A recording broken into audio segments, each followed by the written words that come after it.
Selamat siang, Pak.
Halo, Pak Asta. Oh, nampaknya sih ada sedikit gangguan.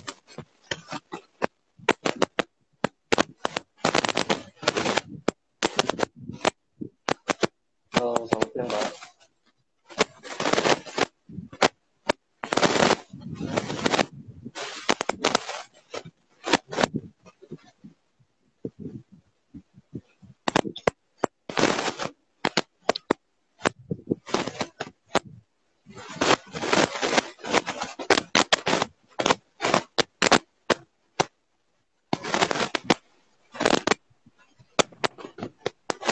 Halo, Pak.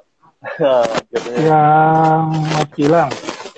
tadi sempat gangguan ya, Pak. Gangguan sinyal kayaknya tadi.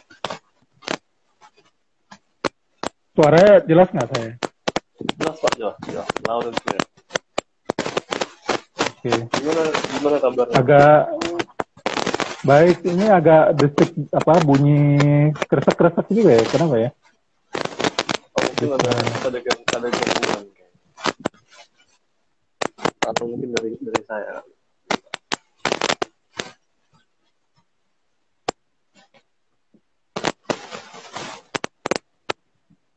Lagi di mana ini, Pak?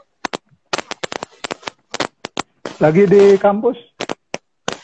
Lagi di kampus, lagi tengah-tengah kita colong sedikit waktu ngobrol.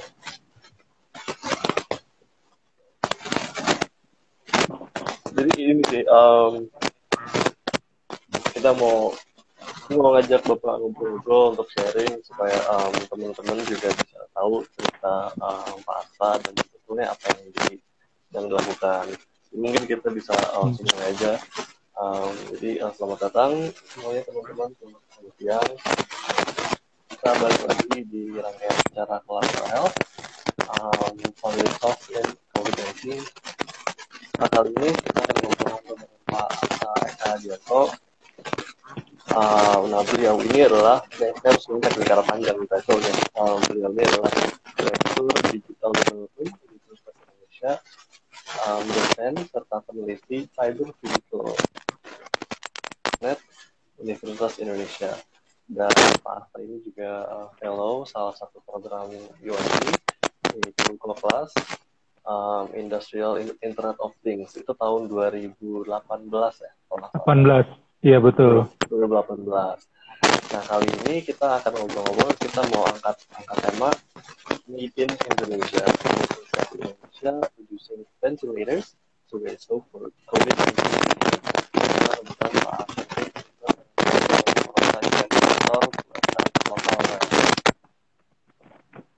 Nah, seperti apa ceritanya dan seperti apa pengembangan prototipenya, mungkin Pak Asta bisa sharing sedikit, Pak? Ya, bisa sih. Bentar. Ini di saya suaranya agak banyak ini ya, banyak noise kali ya. Mungkin karena sinyal kali Pak ya, gangguan sinyal, jadi audio. Udah. Udah oke, siap. Ya. Oh, iya. Baik, tapi suara saya jelas ya? Jelas, Pak. Oh, oke.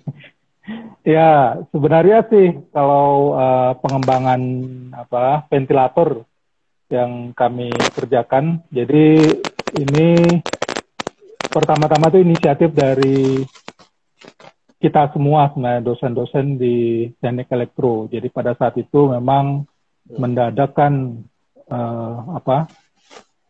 COVID tiba-tiba muncul, kampus pada waktu itu eskalasi cukup cepat ya. Jadi itu kita disuruh WFA gitu. Jadi waktu itu sekitar pertengahan Maret. Itu kemudian kan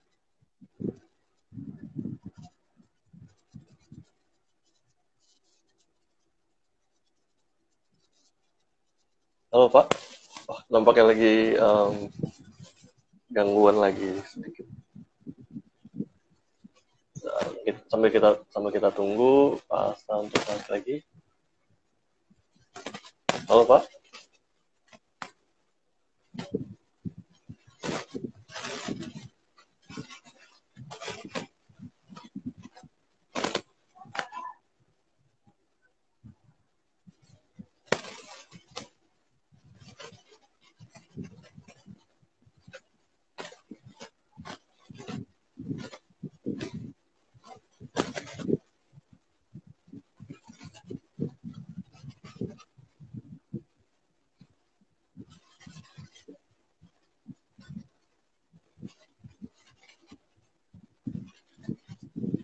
Mungkin sambil menunggu Pak Asta untuk gabung lagi sama kita. Jadi Pak Asta ini terlibat dalam tim yang sedang mengembangkan prototipe untuk ventilator, karena kita tahu demand atau kebutuhan ventilator kan sangat tinggi saat ini, terutama untuk menangani kasus-kasus COVID. Dan Pak Asta bersama timnya di Universitas Indonesia sedang mengembangkan. Oh ya, udah balik lagi Pak Asta. Monggo, Pak, silakan dilanjut, Pak. Ya, koneksinya sorry, ini pindah saya akhirnya ke koneksi yang lain. Baik, tadi ceritanya sampai di mana ya? Ya, mungkin dari awal kali ya. Iya, boleh sharing dari awal. Dari awal, jadi kita dosen kan semua istilahnya disuruh kerja WFA, kemudian kita melakukan kegiatan perkuliahan dan sebagainya, sampai pada titik di mana kemudian kita diskusi mulai tentang kondisi yang ada di Indonesia. Jadi terutama melihat perkembangan di negara-negara lain ya, itu ternyata memang pasien membludak, rumah sakit kebanjiran pasien, dan kemudian perangkat medis dan sebagainya itu ternyata makin lama makin terbatas, termasuk APD. Yang pertama kan APD dan sebagainya. Nah, kita lihat, antisipasi APD dan sebagainya itu luar biasa sebenarnya bangsa kita ini.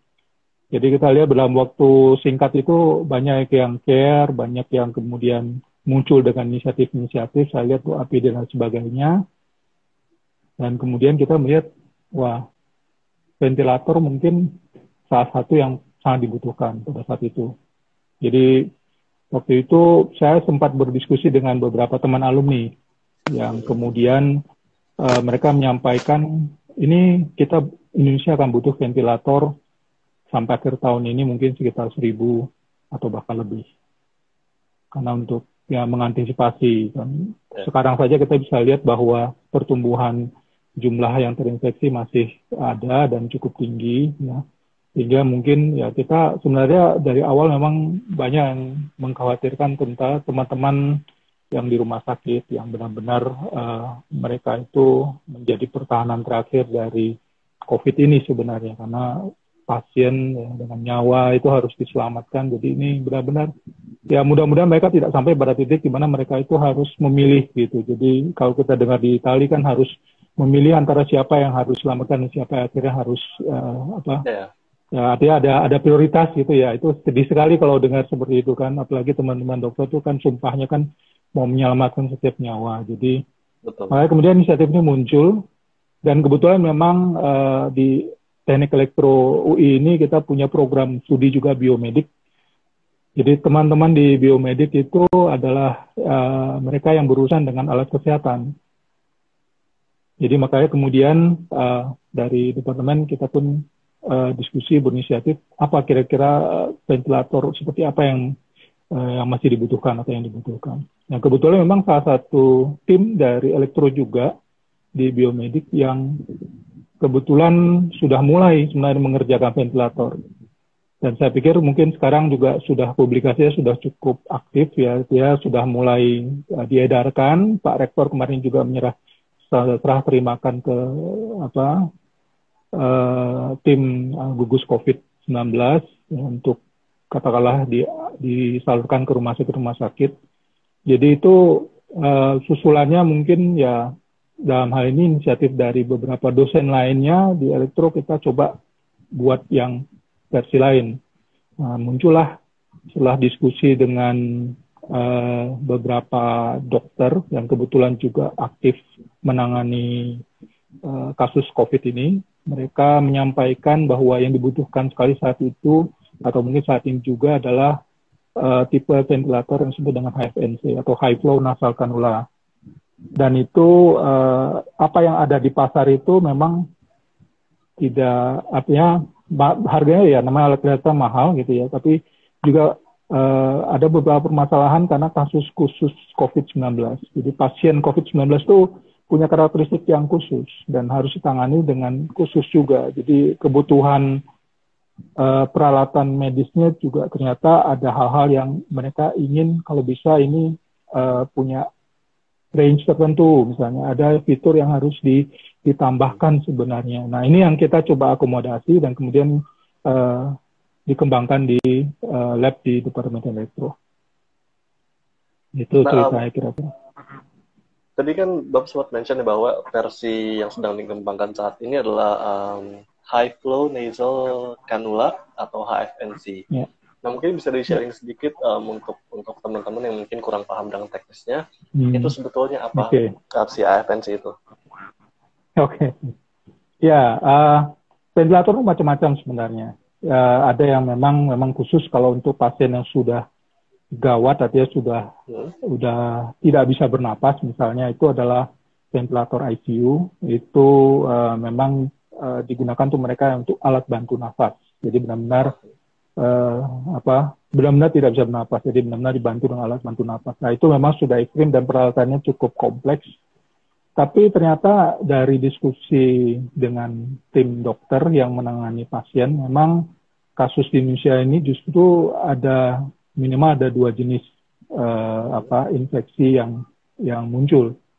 Dan ternyata yang paling jumlahnya cukup besar yang bisa ditangani dengan cepat itu justru adalah mereka yang masih bisa bernapas, gitu ya. Tapi tentu saja kan karena infeksi atau karena memang pengaruh dari virus itu menyebabkan kemudian ada penumpukan mukus istilahnya ya, apa semacam ya dahak gitu ya, sehingga saluran pernapasannya itu menjadi terganggu dan termasuk sampai ke paru-paru, sehingga sulit tapi belum berarti tidak mampu. Artinya secara organ tubuh sebenarnya masih berusaha untuk bernapas. Banyak sekali teman-teman yang ada beberapa teman saya juga terinfeksi positif itu bercerita, mereka sudah sembuh sekarang dan bercerita betapa beratnya nafas itu. Jadi perlu segera dibantu. Artinya bagaimana melancarkan saluran pernapasan ya dengan menggunakan ventilator yang jenisnya non-invasif. Jadi tidak dimasukkan ke tenggorokan ya dengan itu dan sebagainya, tapi melalui hidung. Jadi sifatnya non-invasif. Jadi nasal kanula itu mungkin saya punya contoh di sini. Kita ambil aja. Ya itu modelnya seperti ini gitu ya. Jadi kita pasang di hidung dan kemudian udara dialirkan. Dan saja udara itu tidak hanya udara saja. Ya biasanya sih oksigen yang kadarnya mungkin sampai 60% demikian ya. Nah itu dialirkan supaya membantu pernapasan, tapi juga ditambah di dalamnya itu uap air. Jadi uap air itu membantu untuk melancarkan. Jadi karena tertutup oleh mukus tadi sehingga kemudian sulit, saluran udara sulit, dan itu dengan uap air itu kemudian melancarkan. Sekaligus juga katakanlah memflush atau membersihkan saluran itu. Gitu. Jadi memang fungsinya adalah memberikan tekanan dari luar, udara bantu, gitu ya, supaya saluran pernapasannya itu lancar dan ditambah dengan tadi pasokan oksigen sehingga membantu proses pernapasan dengan lebih baik. Ya karena virus ya nggak tahu lah, artinya kalau kita tahu bahwa virus sebenarnya kan antibodi yang bekerja untuk melawan. Dan selama kita masih bisa bertahan gitu, tentu saja suatu saat nanti virusnya akan kalah, mudah-mudahan dengan daya tahan tubuh. Nah, jadi ventilator jenis ini memang digunakan untuk membantu supaya ya semoga masih tetap terus bernapas lah begitu ya. Memang intinya adalah membantu pernapasan biar melegakan pasien. Gitu. Berarti memang HFNC ini memang dikembangkan sesuai dengan karena adanya kebutuhan khusus akan ventilator, Pak ya. Betul. Dan cukup spesifik kan bisa dibilang, karena berarti tidak diperuntukkan untuk yang kasus di mana sudah tidak bisa nafas, tapi diperuntukkan untuk kasus yang sulit nafas, Pak ya. Iya, betul. Nah, kalau boleh tahu Pak, ini ngembangin proses ini tuh butuh waktu berapa lama ya Pak? Jadi supaya kita ada sedikit ini. Ini pertanyaan menarik. Pertanyaan menarik.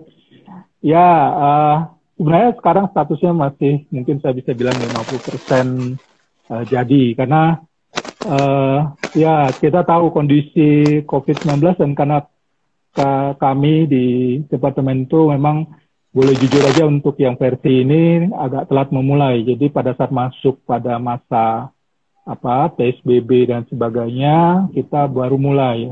Jadi prosesnya cukup makan waktu untuk persiapan sebenarnya. Jadi persiapannya agak lama.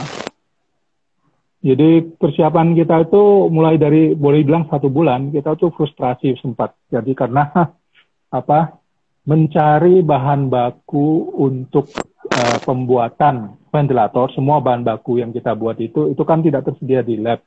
Sebagian besar sensor dan sebagainya. Kalau yang lain-lain seperti peralatan fisik dan sebagainya sih kita punya alat kerjanya, alat ukurnya, termasuk juga 3D printer dan sebagainya siap. Cuman sensor terutama, komponen-komponen utama yang kita butuhkan itu sensor. Sensor itu terus terang sulit didapatkan. Karena ya sebenarnya kalau kita bilang pada saat masuk COVID itu semua boleh dibilang hampir banyak sekali universitas dan juga lembaga penelitian, LIPI, BPT dan sebagainya itu aktif sekali untuk mengembangkan ventilator karena memang dibutuhkan. Dan saya bisa menilai bahwa emang teman-teman serius untuk melakukan itu karena kita ingin bantu Indonesia. Kita ingin bantu bukan hanya Indonesia sebenarnya, kemanusiaan lah kita sebutnya. Syukur-syukur kalau bisa membantu yang lain, tapi paling nggak Indonesia kita sudah bisa dukung, itu sudah lebih baik. Nah, Ya itulah, sensor itu kalau pernah dengar mungkin ya pada saat awal-awal itu masker saja susah kan, harganya melambung gitu ya. Yeah. Ya sebenarnya kalau mau jujur, komponen-komponen untuk pembuatan ini juga sama kondisinya. Ya sama kondisinya. Apapun yang terkait dengan COVID ini kalau kita lihat akan langka. Jadi sensor juga langka, kemudian bahkan saya iseng saya coba bagaimana kalau kita cari itu aja untuk alat heat gun yang buat yang masuk ke mall itu kalau kita ukur temperatur dan sebagainya, kita mau cari sensornya sudah jarang atau langka. Itu saja sudah langka. Jadi apalagi yang sangat spesifik juga ternyata sulit. Bahkan kalau kita cari ke beberapa kita cari juga supplier dari Cina misalnya, beberapa online marketplace itu juga tidak mudah. Jadi harganya mungkin juga meningkat. Itu kondisi awal. Jadi 1 bulan itu persiapan. Setelah itu ya kita akhirnya bisa go. Kita mulai dengan planning, artinya perencanaan, ya sudah sambil menunggu sensor dan sebagainya. Jadi kita jalankan. Nah teman-teman yang di ventilator Coven 20 yang sekarang sudah diedarkan itu kebetulan juga sudah mendapatkan suplai bahan baku. Jadi dengan bantuan dana dari yang dikumpulkan oleh alumni dan sebagainya, akhirnya mereka dapatlah istilahnya mampu untuk mengimpor komponen-komponen utama ya. Sensor memang susah untuk kita produksi, memang belum ada, sehingga kita harus impor. Dan itu akhirnya datang dan akhirnya bisa diproduksi. Dan akhirnya kita juga bisa sharing gitu. Jadi kebetulan lab-nya sebenarnya berdekatan. Jadi lab pengembangan teman-teman di Coven dan di kita itu berdekatan. Jadi kita saling sharing sebenarnya. Termasuk pada saat mereka butuh 3D printer, kita juga udah kumpulkan sana dulu gitu. Sana pakai dulu dan sebagainya. Jadi kita memang ya begitulah gitu ya kondisi kampus pada saat itu. Ya kalau sekarang itu saya bilang, jadi setelah mungkin 3 bulan, jadi kita efektif bekerja sekitar 1,5 bulan, itu statusnya sudah 50%, kita sudah bisa mengkarakterisasi bagian-bagian dari sistem. Tinggal tahap-tahap berikutnya yaitu integrasi dan sebagainya. Itu akan dilakukan. Ya mudah-mudahan sih ya kalau 50%, kalau dengan pace sekarang ya karena 1,5 sampai 2 bulan ya kira-kira membutuhkan sekian lama lagi lah. Sekian. Tadi Bapak sempat mention bahwa lab untuk ventilator HFNC ini berdekatan dengan lab yang Coven 20 itu Pak ya. Nah, kalau dari tim Bapak sendiri ada nggak sih kerjasama atau mungkin information sharing dengan instansi atau institusi lain untuk kolaborasi? Ya. Jadi sebenarnya kan ada forum ventilator yang diinisiasi oleh pemerintah juga, di mana semua pengembang ventilator itu berkumpul di sana. Jadi kita diskusi dan sebagainya. Tapi yang paling penting sebenarnya yang sangat diharapkan sebenarnya adalah hubungan yang cukup atau kerjasama yang cukup erat dengan user. Jadi dengan dokter khususnya atau dokter yang menangani rumah sakit yang menangani pasien COVID. Dan itu yang memang kita pertama kali lakukan itu inisiatifnya seperti itu. Dan sementara ini kita tetap menjaga itu dan berusaha untuk ya memenuhi requirement mereka. Dan itu yang kita pelajari. Dan kemudian saja ya tadi itu sharing-sharing informasi termasuk ya pada prinsipnya sebenarnya kita semua punya hal yang sama, masalah yang sama, saya yakin. Banyak desain yang kita share terutama di antara tim-tim pengembang, dan kemudian juga kalau tidak salah kita juga pernah dibantu oleh teman-teman industri ya, selain dari pemerintah juga industri yang membantu untuk menghubungkan dengan beberapa vendor. Jadi untuk mencari kira-kira ada supply komponen yang bisa disediakan. Ya itu alternatif lah, artinya kita tahu kondisinya baik meskipun disuplai juga pasti akan ada import, ada waktu tenggang untuk transport dan sebagainya. Ya begitu. Oke, terima kasih. Nah ini udah banyak yang nanya Pak, karena kayaknya udah banyak yang nggak sabar pengen tahu behind the scenes-nya nih. Saya boleh sampaikan ada pertanyaan dari @indira_pasti. timnya Bapak ini ada berapa orang ya Pak ya? Dan apakah ada anggota tim yang dari luar negeri yang tergabung dalam timnya Bapak? Oke, kalau dari tim, pertama tim ini memang disupport penuh oleh ketua departemen. Jadi Dr. Aris Subiantoro itu ketua departemen kami, ya beliau mengatakan go, departemen support. Kalaupun kita belum ada support dana, departemen sanggup untuk membantu. Itu pertama, ya meskipun memang dalam proses ya kita sistemnya reimburse gitu ya, pokoknya pengadaan semua reimburse. Kemudian satu pimpinan, dan kemudian dari tim dosen itu kita punya 4 stage, 4 tingkat tim yang masing-masing punya tanggung jawab pengembangan bagi subunit tertentu, dan masing-masing 4 tingkat tim itu ada ketua dan anggota, ya mungkin sekitar dalam satu tim itu sekitar 2 atau 3 orang, jadi mungkin sekitar ya 8 sampai 12 lah.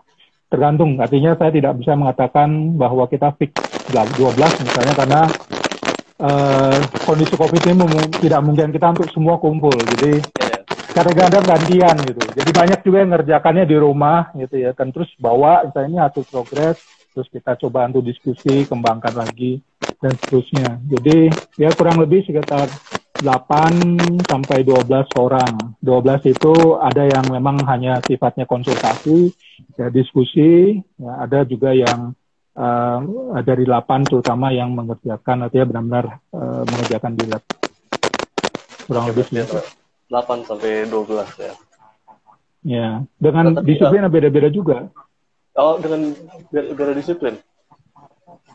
Ya, beda-beda. Artinya ada yang dari biomedik, ya misalnya saya punya beberapa teman, Dr. Tommy, kemudian Dr. Siti itu biomedik, kemudian ada juga dari elektronika, itu ada Dr. Purnomo Sidi, Dr. Taufik Alif, dan kemudian dari teknik komputer, karena saya juga teknik komputer sebenarnya, jadi IoT ya, dan sebagainya. Jadi lebih ke high level. Kalau itu juga ada 3 orang, jadi saya dan 2 teman lain.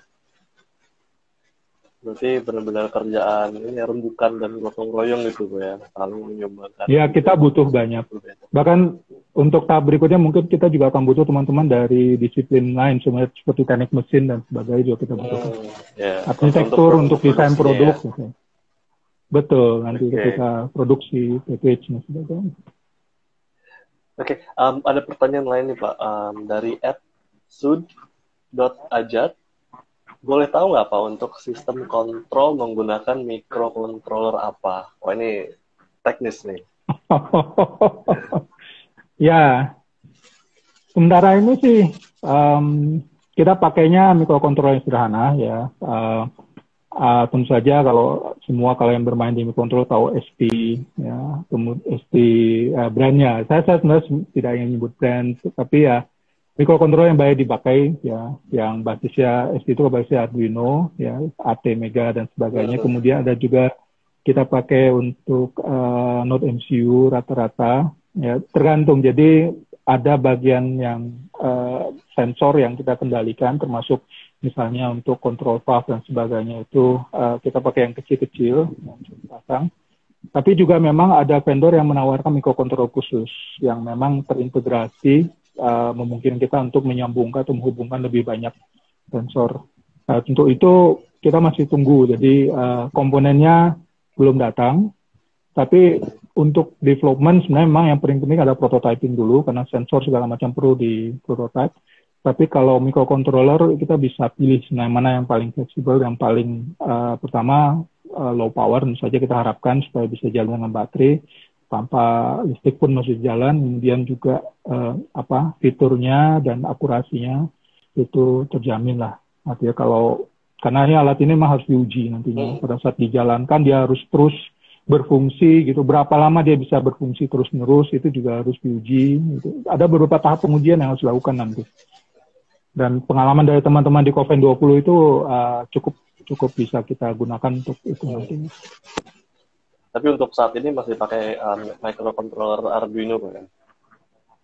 Yang standar ya, artinya Arduino, Node MCU sebenarnya, karena Node MCU itu lebih powerful ya, 32 bit. Raspberry juga sebenarnya kita gunakan juga, Raspberry Pi misalnya ya, seri-seri itu kita juga gunakan. Jadi untuk misalnya mengintegrasi itu kita menggunakan sebuah single PC. Tapi untuk microcontroller karena memang untuk bagian-bagian unit kendali pada subsistem itu kita menggunakan microcontroller. Oke, terima kasih. Jadi ini sangat berharga nih Pak. Jadi kita mungkin yang tidak familiar dengan di balik layar pembuatan ventilator, jadi kita ternyata kompleks ya. Ternyata nggak sesimpel itu untuk mengembangkan sesuatu, apalagi berkaitan dengan alat bantu untuk menunjang kesehatan. Betul. Ada pertanyaan dari Ed Kumikaze. Berdasarkan pengalaman, challenge apa paling utama dari proses produksi ventilator? Kalau mungkin untuk HFNC kan belum sampai tahap produksi Pak ya? Belum. Tapi kira-kira apa aja yang mungkin sudah teridentifikasi potensial challenge-nya? Ya sudah sih sebenarnya. Kita paham sebenarnya apa yang dibutuhkan di proses produksi. Yang pertama saja adalah supply chain, itu yang paling utama. Kalau desain kita punya, ya, desain punya. Sampai saat ini ya memang untuk desain ya harus diproteksi dengan property right atau hak kekayaan intelektual sebenarnya. Tapi untuk tahap yang darurat seperti ini sepertinya tidak akan terkejar. Kemungkinannya tidak akan terkejar. Tapi mudah-mudahan ini bisa ditangani karena itu sangat penting juga dalam ketika kita sudah produksi dan memasarkan atau mengedarkan. Tapi yang paling penting sebenarnya kalau kita bicara benar-benar membuat ventilatornya ya pertama kali memang supply chain itu harus jelas. Jadi komponen bahan bakunya dari mana, siapa yang akan membuat ini, siapa yang membuat itu, gitu. Karena kan tidak bisa semua difokuskan di satu tempat. Karena kalau kita bikin produksi kan berarti mungkin kita harus cari partner juga, industri atau pabrik misalnya yang mampu untuk membuat bagian-bagian komponen atau bisa juga merakitnya nanti. Karena kalau sudah diproduksi, universitas sudah nggak sanggup. Kalau ditanya sanggup produksi berapa universitas, ya kalau kita bisa bilang satu Boeinggo 1 unit saja sudah bagus gitu. Jadi ya perlu partner untuk itu, ya industri dan ya tentu saja dukungan dana. Nah ini skema seperti ini, kerjasama seperti ini sudah ada sebenarnya contohnya. Di Coven 20 yang sekarang sudah bisa diedarkan itu sudah cukup lengkap, mulai dari supply chain, itu pengadaannya dibantu oleh alumni, kemudian ada partner industri yang mengerjakan gitu ya, dan bahkan yang mengedarkan juga alumni bekerja sama instansi pemerintah. Dan itu yang menarik dari Coven 20 itu adalah skemanya donasi.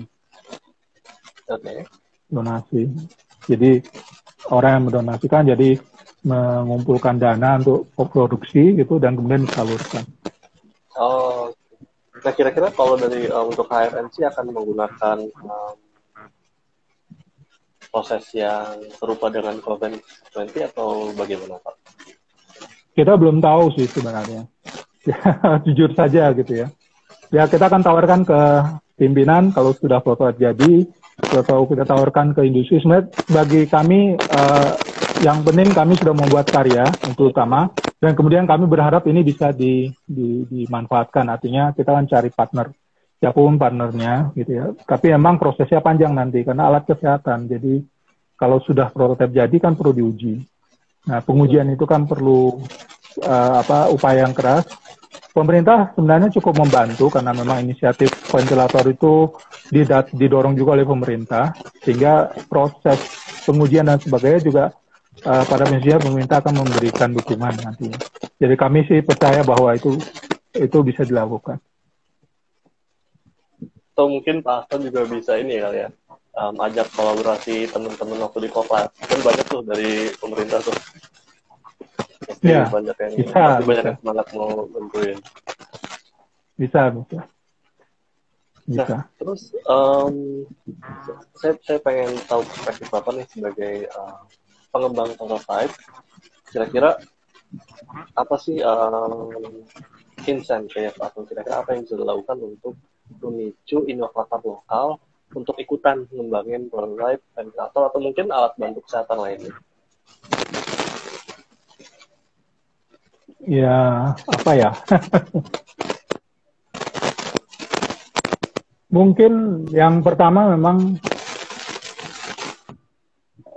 ya semangatnya dulu sih kalau saya bilang. Jadi kita melihat sebenarnya kalau pasar di Indonesia untuk alat kesehatan terutama itu sangat luas. Ya memang kita tahu ada kondisi-kondisi tertentu yang harus dipenuhi. Cuman kemampuan kita untuk membuat alat kesehatan sebenarnya masih tidak begitu tinggi. Jadi produksi di internal di Indonesia terutama. Jadi kebanyakan tuh alat kesehatan kan impor. Kita tahu pemerintah sudah mengatakan demikian. Oke lah ada hal-hal lain yang terkait, tapi di situ potensinya sebenarnya. Dan sekarang kita sadar ketika COVID seluruh dunia itu mengalami, semua membutuhkan, tiba-tiba hal-hal seperti itu menjadi langka. Dan kita harus berusaha sendiri. Nah itu mungkin motivasi itu yang paling utama. Jadi dari situ saya yakin sebenarnya banyak yang punya kemampuan ya untuk membuat itu. Tapi juga ya ketika kita membuat produk ya kita memang harus melibatkan banyak stakeholder, terutama mereka yang akan menggunakan. Ya, perlu komunikasi. Ya kalau memang ada informasi yang dibutuhkan ya kita aktif bertanya dan sebagainya untuk mengembangkan. Ya dan tentu saja kalau dari kompetensinya ada sih, ya tinggal sekarang gimana cara mencari partner, mencari siapa yang bisa bantu dari aspek lain. Ya kebetulan kami di kampus ya cukup banyak terbantukan oleh teman-teman sekitar, ya termasuk alumni, termasuk juga pimpinan yang mendukung gitu. Jadi sehingga ya itu saja sih yang kita manfaatkan. Jadi memang network itu penting sih memang kalau kita bicara, atau kita sebutnya ekosistem sebenarnya. Apapun inovasi yang kita harus kembangkan itu harus ada ekosistemnya dan kita bangun ekosistem itu. Nah, kalau bicara soal ekosistem nih Pak, kira-kira kedepannya memungkinkan nggak untuk mengajak kolaborasi mungkin inovator-inovator lain yang mungkin mereka tidak punya mereka punya kemampuannya, tapi mereka tidak didukung oleh fasilitas seperti di lab kampus gitu misalkan. Nah itu kira-kira gimana? Memungkinkan aja sih sebenarnya. Kita welcome kok sebenarnya kalau untuk diskusi kerjasama juga atau minimal diskusi gitu ya. Kalau perlu kerjasama gitu, sebenarnya itu welcome saja, kita dukung gitu. Cuma memang ya kondisinya sekarang ya kita tahu gitu. Kalau dulu pada saat tidak ada kondisi pembatasan macam-macam ya tentu saja kita langsung saja bisa bertemu gitu ya. Tapi kalau kondisi sekarang ya mungkin kita juga hati-hati. Teman-teman yang di lab juga demikian kok. Jadi pada saat kita mengerjakan dan sebagainya kita juga menjaga protokol COVID perlindungan diri, pembatasan jarak dan sebagainya itu kita coba upayakan, kita lakukan semaksimal mungkin. Jadi memang ya kita harus tetap melihat hal itu. Ya, kalau sayang kan kalau misalnya teman-teman tiba-tiba kena terus semuanya jadi sakit, ya kan? Ya artinya saya pikir sebenarnya penting untuk kita bisa berkomunikasi itu pertama. Dari situ sebenarnya muncul keinginan untuk berkolaborasi. Ya, dan saya pikir apalagi kampus kita kan bukan komersial, tidak punya keinginan untuk komersial gitu. Selama kita saling menghargai, respect dari sisi akademis dan sebagainya sih sebenarnya menjaga etika akademis kita ya, diskusi dan komunikasi itu menurut saya bisa dilakukan dengan sangat terbuka. Oke. Gitu. Berarti sangat welcome ya, cuman memang terkendala pembatasan aja karena lagi ya kondisi sekarang memang. Kondisi, iya. Nah ini ada pertanyaan lagi nih Pak. Di tim prototyping-nya sendiri yang mengembangkan ini ada dokter atau ahli medis dalam itu? Ya ada, sebenarnya bukan, sementara ini kami masih sifatnya konsultasi. Jadi berdiskusi dengan terutama ada 2 narasumber kami dokter yang turut di Rumah Sakit Persahabatan tadinya. Sekarang kalau tidak salah mereka sudah pindah ke ke yang bukan rumah sakit apa namanya, hotel atlet yang buat penampungan pasien PDP. Dan itu cukup intens. Kita beberapa kali diskusi, bahkan video conferencing dan kemudian sharing informasi apa yang kita punya, apa yang mereka punya, mereka dapatkan informasi dari dokter atau tim dokter di sana ketika penanganan prosedurnya seperti apa itu diinformasikan kami untuk melihat kira-kira alatnya nanti harusnya seperti apa. Jadi memang itu sangat perlu. Ya nantinya pada saat kita sudah membuat prototipe dan sudah mulai jadi gitu, nah konsultasi itu akan diintenskan lagi karena memang pada saat itu user itu benar-benar akan terlibat di situ. Ya sekarang memang pengembangan ya teman-teman biar kita fokus dulu pada alatnya, tapi dari awal memang pada saat desain pertama itu sangat-sangat intens berdiskusi dengan mereka. Jadi boleh dibilang mereka bagian dari tim sebenarnya. Jadi benar-benar bagian dari tim. Ya. Karena kapasitasnya memang sebagai advisor juga ya Pak, bisa dibilang untuk Betul. tim untuk consult karena Betul. Pada akhirnya kan usernya adalah para dokter dan tenaga medis ini Pak ya. Betul. Ya kita diingatkan benar-benar soalnya karena dokter bilang kalau alat ini mau dipakai di manapun di Indonesia, berarti kita harus pastikan bahwa alat itu benar-benar bisa dipakai oleh dokter. Jangan kompleks, jangan yang tidak familiar dengan mereka gitu ya. Jadi kalau misalnya nanti mereka tidak tahu mengoperasikannya juga tak akan dipakai. Gitu. Iya betul. dan pasti dari teman-teman dokter pun standarnya juga cukup tinggi kan, mengingat ini kita bicara soal alat penunjang kesehatan Pak ya. Betul. Nah ini sebetulnya masih ada beberapa pertanyaan nih Pak, cuman karena sayang sekali waktunya sudah mau habis. Jadi mungkin saya persilakan Pak Asta untuk menyampaikan mungkin ada closing statement dari perbincangan kita kali ini.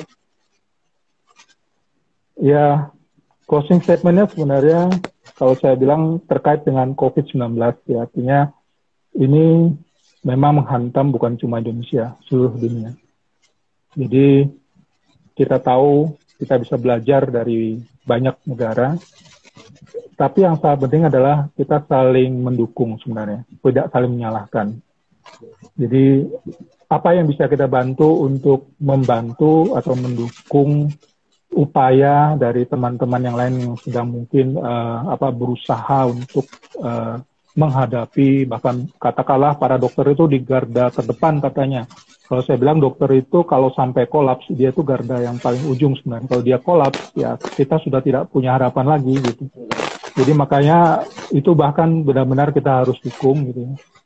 Jadi para dokter kita terutama yang menghadapi COVID ini, itu kalau bisa kita dukung benar untuk mereka gitu. Kalaupun apapun yang didiskusikan selama di masyarakat beberapa waktu terakhir ini, sebaiknya ya kita lihatlah bahwa yang benar-benar menghadapi ini siapa, yang benar-benar di depan. Kita tidak akan tahu apa yang terjadi di diri kita gitu, kecuali misalnya katakanlah mendadak tetangga kita sebelah positif dan bahkan menjadi korban. Bisa jadi korban jiwa. Nah, pada saat itu kita benar-benar panik. Nah, justru kita harus merasakan itu juga, turut simpati, turut berempati. Karena ini hal yang serius, gitu ya. Apapun yang dikatakan orang, seluruh dunia mengalami, kita bisa lihat sekeliling kita. Jadi kita turut, apapun yang bisa kita lakukan, ya kita berkontribusi, kita bantu. Nah, sekarang kita membutuhkan solidaritas sesama. Itu intinya lah. Gitu. Jadi, kalau minimal kita bisa saling mengerti sudah bagus. Artinya kalau tidak bisa mendukung langsung, ya apa enggak kita memahami kondisi tersebut dan berusaha menyesuaikan diri. Gitu. Setidaknya empati adalah hal terkecil yang bisa kita lakukan, Pak ya. Betul. Oke. Nah kalau gitu terima kasih banyak Pak Asta atas waktunya, atas kesediaan sama-sama Mas Bima. Di antara kesibukannya saat ini, dan terutama terima kasih juga untuk Pak Asta untuk aktif berpartisipasi membantu semua untuk menangani COVID-19 ini. Sekali lagi terima kasih atas dan sebelum kita menutup, izin saya mau mengingatkan teman-teman bahwa nanti sore kita akan ada ngobrol-ngobrol lagi dengan Ibu Suci Hadi Kantor. Kita akan angkat topik mengenai kolaborasi sektor dalam menangani COVID-19. Nah, dengan itu saya izin pamit dan sekali lagi terima kasih Pak Asta atas waktunya Dan terima kasih untuk teman-teman semua yang sudah bergabung untuk berdiskusi. Mohon maaf apabila ada kekurangan, dan sampai ketemu lagi di lain kesempatan. Terima kasih. Ya, terima kasih juga Mas Gilang dan UID. Salam buat semuanya.